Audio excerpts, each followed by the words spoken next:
Good morning. Welcome to Time in His Word.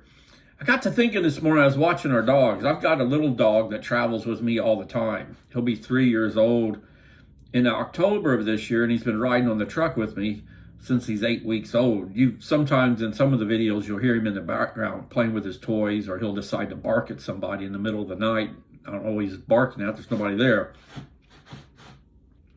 And then my wife has a dog that came from the same mother but a different litter, and so when we're home, those two play together just nonstop.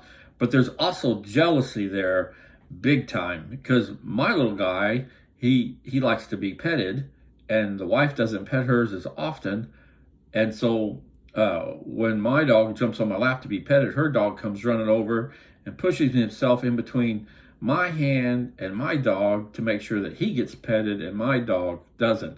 And you can see through other things when they're playing in that, there's a lot of jealousy there. And it got me to thinking about our walk in Christ, in that some people will see another person have a ministry that they'd like to have, be it preaching or teaching, you just name it. And there's a little bit of jealousy there, because they might say, well, I could have done that if I'd have thought about it. Well, that's the key. You didn't think about it because that's not what God has in plan or in store for you to do for Him and His kingdom. And then there'll be like some of the things I do. I think, well, I could have done this years ago. Well, no, I couldn't have. For whatever reason, I wasn't ready to do what I'm doing now a few years ago. And we have to remember that everything is everything is done in God's time, not our time. And if we try to do something that we think would be a good ministry or a good witness or whatever, and God's hand is not on it, or He's not leading us to do that, it's not going to turn out good. It's going to be, you might get some success, or you might be able to do it a little bit, but it's not going to have the effect that you're looking for and praying for, because you jumped in too soon, or God's hand wasn't on it. That's not what He's got in store for you. A good friend that always keeps me encouraged to write and loves to read my devotions. He gives me ideas to write about, and that he says, I there's no way I could do what you're doing. And likewise, the way he's able to witness to people, I can't do that. He's more of a in-your-face, bold, get away with asking the question, if you die today, where are you going to go? And that question will turn a lot of people off, but because of his demeanor and his character, his character in that, he can get away with that, and he can engage somebody in that conversation. Where I'm more like just general conversation. I'll bring up something that's happened at the church or whatever, and that suits my way of doing better, where he couldn't do that. So we have to remember that God has a plan for us, and we have to remember everything's going to happen on His time and not our time, and we can't rush it.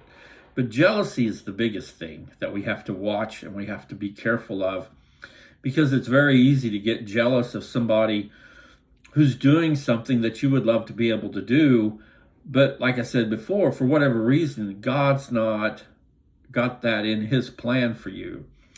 And so rather than being jealous of somebody or trying to belittle their ministry or what they're doing for Christ, we need to lift them up in prayer and be supportive of them. And that's what we need to focus on, and forget about what they're doing, but focus more on praying for them and lifting them up in prayer.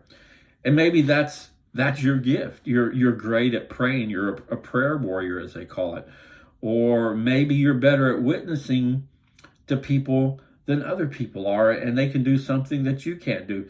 See, so it's all a big conglomerate. I mean, everybody has their little bit, and it all comes together, and it makes the whole thing work. But like I said, we have to be careful of jealousy and being envy of what somebody else is doing. Even if you would love to be able to do it, there's things that I would love to be able to do, but I know that's not in my character. That's not my demeanor. I know I can't do them. Now, does it hurt to think about and wish you could do that? No, there's nothing wrong with that. Everybody's got dreams and stuff, but we have to face reality, and we have to do what God is leading us to do, and be strong in that. And for things that we wish we could do, just pray for those people and lift them up, because we don't know what the struggles they're going through in their ministry that they on the outside makes it look really easy and simple to do, just as they don't know what our ministry is and what struggles we go through to make it look as easy as can be. So just remember that today. Rather than being envious or jealous of something that somebody else is do, lift them up in prayer in their ministry and that, and give them words of confidence, or tell them, if you know them, tell them, say, hey, what you're doing is great. I would love to be able to do it, but I know I can't. So I'm gonna keep you in my prayers. And that will be words of encouragement, or more, or just, we've all been encouraged to do something, and the feeling is just unbelievable when you've struggled to do something, and then people take notice and give you words of encouragement. So today, in your quiet time, lift up somebody's ministry that you wished you could do, but you can't. And the next time you see them, give them words of encouragement. That'll boost their confidence more than anything you can think of.